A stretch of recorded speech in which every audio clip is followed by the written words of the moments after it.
أعوذ بالله من الشيطان الرجيم بسم الله الرحمن الرحيم اهدنا صراط المستقيم صراط الذين أنعمت عليهم غير المغضوب عليهم ولا الضالين àmín. Ọlọ́run mọ́sá fi gbogbo wa mọ̀nà. Mo fi àsìkò yìí sọ fún gbogbo ẹ̀yin ọ̀dọ́, ẹ̀yin ọmọ Ìlọrin, especially gbogbo ọmọ Kwara lápapọ̀, wípé ẹ jọ̀ọ́ mo fẹ́ bẹ̀ yín lórúkọ Ọlọ́run àtàná Muhammad, wípé ká mọ́ ever lọ síbi à ń ba nǹkan jẹ́, à ń lọ kó ẹrù ẹlẹ́rù.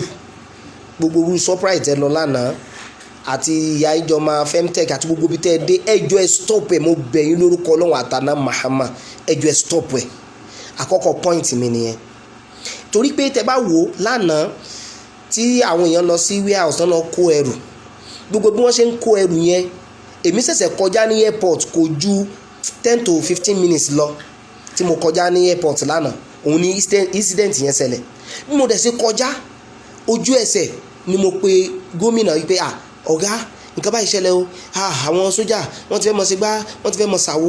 Wallahi ìlàsẹ̀ ojú ẹsẹ̀ lọ̀gá sì ọ̀dà pé àwọn sójà ò gbọ́dọ̀ tilẹ̀kùn mẹ́nìkan, wọ́n sì gbọ́dọ̀ yìnbọn mẹ́nìkan. Òun ní gbogbo ẹsẹ̀ lọ peacefully lánàá. Ẹ jọ̀ọ́ nítorí Ọlọ́run àtàná Muhammad, ẹ mọ̀ wá jẹ́ ayé aláṣejù. Àṣejù ní ká mọ̀ wá lọ sí gbogbo ṣọ́ọ̀bù oníṣọ́ọ̀bù àwọn ẹni ẹlẹ́ni, ẹlòmíì yáwó báǹkì ni o ní fi ń ṣiṣẹ́. Ẹ jọ̀ọ́ nítorí Ọlọ́run. Point mi àkọ́kọ́ nìyẹn. Ẹ̀kejì tí mo fẹ́ sọ ni pé ìwọ tó bá ń bẹ London ọ̀gá kan tó ń rówó lára rẹ̀, tó ń jẹ lára rẹ̀, tọ́lọ̀ sọ dìyàn níbẹ̀, má máa kùn tó bá ti rẹ́ ní ti tó lè tánìṣì image ọ̀gá ẹ̀, má máa kùn mọ́. Sọ̀rọ̀ sókè ni. Rí pé lánàá mo sọ̀rọ̀ sókè pẹ̀lú ìtara ni mo fi sọ̀rọ̀ sókè lánàá. Ìtara tí mo fi sọ̀rọ̀ sókè lánàá ní sọ jẹ́ kí n rí náà rí many things tó sókùnkùn sí mi. Ìdí nìyí tó fi jẹ́ pé òní ìtẹ́ ń wò mí yìí, ọ̀gá mi náà ti sọ̀rọ̀ sókè tí wọ́n ti explain everything bí gbogbo ọ̀rọ̀ yẹn ṣe jẹ́. So bí sùn ṣe kú tọ́bẹ̀ ṣe kún, gbogbo ẹ̀ pátá ni màá explain fún yín. But the main point tí mo fẹ́ fàyọ lẹ́nìí ni pé wallahi alazim one of the best governor ta ní orílẹ̀-èdè yìí òun náà Alhaji Abdulrahman Abdulrazak. Torí pé kíyẹn wà nípò ọ̀la kó fẹ́ listen sí ọmọ kékeré, kó fẹ́ listen ságbàlagbà, kò sẹ́ni tọ́gbó lè gbé kọ́ọ̀lù ẹ̀ láti bá sọ̀rọ̀. Orí ńláńlá kan ni fún wa. Tó bá ipá àwọn míì tí wọ́n ti ṣèjọba rí, wọ́n bá nírú wa yìí, àbáwọn náà wá ń listen sírú wa yìí, wallahi wọn ò ní ṣubú. So èyí tó fi mí lọ́kàn balẹ̀ pé ìjọba yìí ò ní ṣubú nìyẹn, pé Alhaji Abdulrahman Abdulrazak kò ní ṣubú torí pé wọ́n listen. Lẹ́nu òní ìtajọ sọ̀rọ̀ wọ́n ti explain everything, èmi náà sì ready láti ṣàlàyé everything fáyé. So kájọ nítorí Ọlọ́run ká má ba nǹkan jẹ́ nùlú, ká má ṣe anything tó lè tánìṣe wa. So ìwọ tó ń wò mí tó ń sọ̀sọ̀kúsọ tó ń stẹ̀ ń wíwúkúwé káàkiri pé àbí làbáyíká ó ti nǹkan kan ti àbí nǹkan kan ti ṣẹlẹ̀, nǹkan kan ṣẹlẹ̀. Ọmọ ẹgbẹ́ APC tọkàntọkàn lèmi, ọmọ Alhaji Abdulrahman Abdulrazak ni mí torí òun ní ṣèjọba lọ́wọ́, èmi èsì sọ̀tọ̀ àjọba. Bí ìjọba ò ṣe ní ṣubú lérè tí mo ń sá torí pé mo lọ́ọ̀fù lùyìí púpọ̀. Wallahi ìlàsì ìfẹ́ ìlú yìí ní dàmí láàmú, mi sínú èèyàn kékeré. Ọlọ́run ló sì ṣe bẹ́ẹ̀ fún mi. Bí mo ṣe jọ́ mékè yìí, èmi àti Imam Sudesi àjọ ń jẹun pọ̀ mọ́kà ni. Ẹ confirm ẹ̀. Ẹni tó sì mú mi débẹ̀, Ọlọ́run bá ń fọnú kẹ́ Dr. Muideen Mọ́délẹ̀ ló connect mi mọ́ bẹ́ẹ̀. So mo ń jẹ àlùbáríkà yẹn lọ nìyẹn.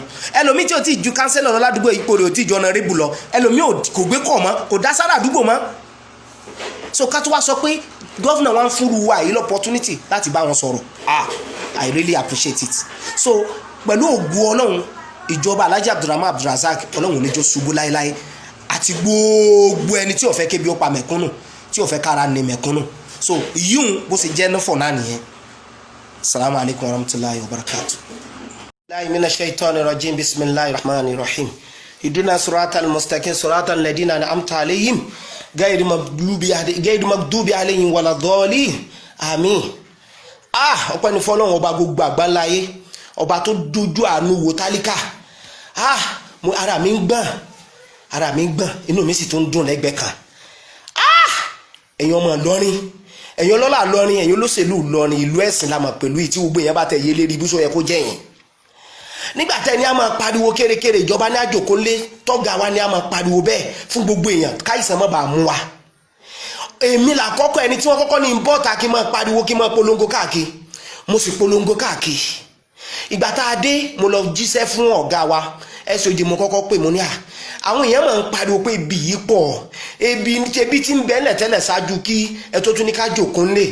ọmọkùnrin yìí sì gbé kọ́ọ̀lù làbẹ́ka mọ́ wọ́ọ́rì ń pe ọ̀gá ní sí pé oúnjẹ yìí ebi yìí ni kókó ó sì pè lójú mi báyìí tí ń pe ọ̀gá sì ní ká mọ́ wọ́ọ́rì wọn ó pe oúnjẹ later SOJ ní lọ bá deputy governor olódà pé deputy governor ní chairman ní palliative yìí mo sì lọ bá deputy lóòótọ́ mo ní your excellence àwọn èèyàn gbogbo bí táwọn dé tá à ń pariwo ebi náà ń pariwo ó ní kí n mọ̀ wọ́ọ́rì wọn ha oúnjẹ at the end of the day tí wọ́n ní wọ́n ha oúnjẹ wọ́n yẹ àwọn kọ́mítì kan níbi ká máa ha oúnjẹ níta padà ń gbọ́ ni pé wọ́n yọ ọmọdọ́dọ̀ àwọn èèyàn kọ́ọ̀pù kọ̀ọ̀kan lẹ́ẹ̀ máa ń pín fáwọn èèyàn àṣírí yín mọ̀ ti wá tú nísìn gbogbo èèyàn ti rí ibi tẹ́ ẹ kó oúnjẹ pamọ́ sí tẹ̀jú ń kó fáwọn ìyàwó tí àwọn ẹbí yín tí ó tẹ̀ ń ju kó fún wọn díẹ̀díẹ̀ bó jẹ́ yìí ṣe pọ̀ tó ní gọ́ọ̀mẹ̀ntì àsúnjọ́nà náà mo mọ̀ wá rìkọ́ọ̀dù rẹ̀ ẹ sì ní ká mọ̀ wọ́ọ́rì pé ti ṣe líìsì bí wọ́n ṣe ha oúnjẹ òun lulẹ̀ wá kó pamọ́ ìtẹ̀yìn jí kó yìí ọlọ́run ó wọlá dédé àsìkò yìí gbogbo ẹ̀yin tá a gbọ́kànlé tá a rò pé ṣàánú mẹ̀kúnnù tá a ṣe wàhálà tá a dìbò fún yín gbogbo ẹni yòówù nínú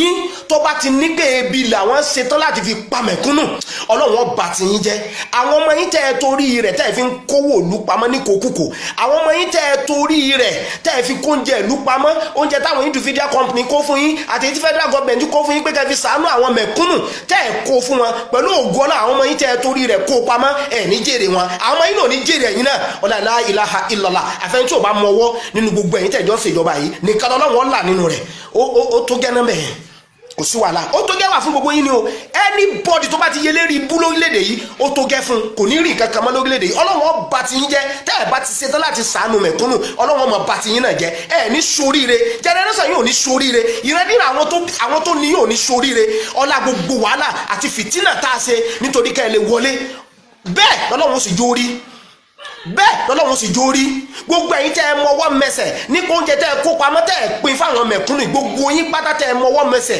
nípa rẹ̀ tẹ́ ẹ lọ kóúnjẹ yìí pamọ́ tó fi wá di àsìkò yìí táwọn èèyàn ṣètò wá dìtẹ́tì bí tẹ́ ẹ kó pamọ́ sí yìí gbogbo iye yín ní àgbáńlá ayé ní Nàìjíríà yìí dákun Ọlọ́run gbogbo iye yín Ọlọ́run rùn yín rùnkùnù yóò bá ti yín jẹ́ ọlápẹ́ ẹ̀ láàánú mẹ̀kúnnù lójú ọlápẹ́ ẹ̀ láàánú tálíkà lójú ọlá la ilaha illallah ọlá subhana rabbika rabbil izzati amma yasifun wassalamu ala al-mursalin alhamdulillahi rabbil alamin àwọn ojú tẹ́ tó wá fi sọ fún wa wípé ká tó wá dìbò mí fún yín ẹ pé lérí bú ni.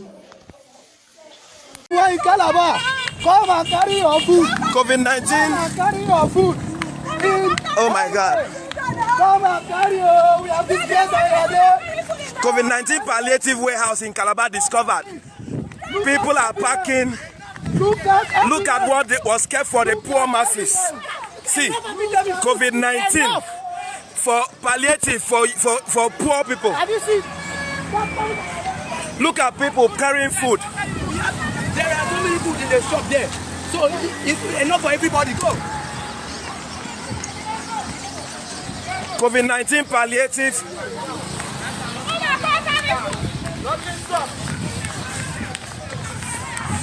Calabar don bus.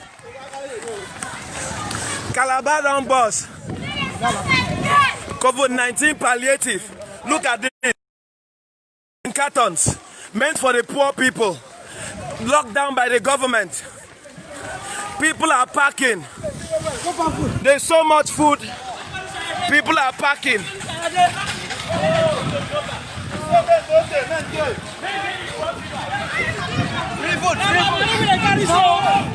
People are packing food. COVID-19 palliative, where it was locked in a warehouse. People are packing. People are packing food. Look at people packing food. We are suffering from because we are starving with hungry. We are starving ourselves and no food in home in powerhouse. People are packing. See palliatives.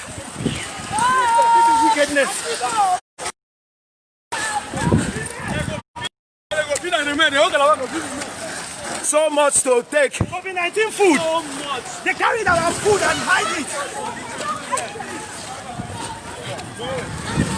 Look at this. Wickedness. Wickedness. COVID-19 palliative for Cross River State. The warehouse has been discovered.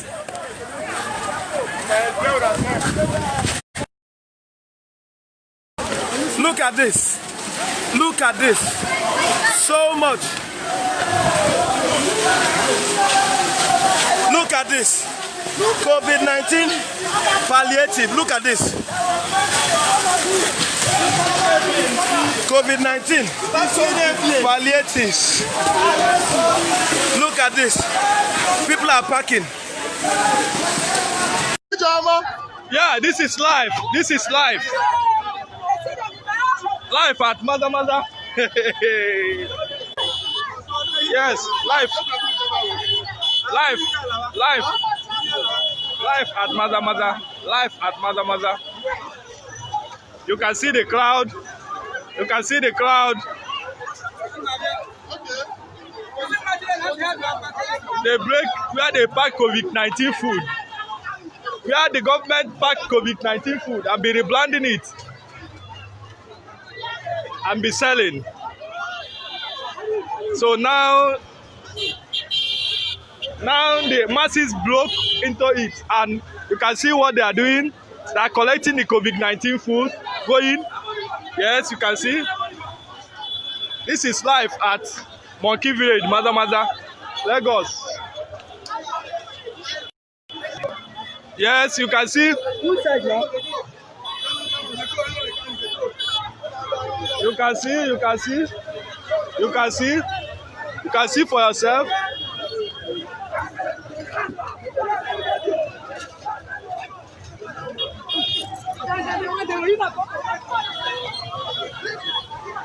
Yes, you can see.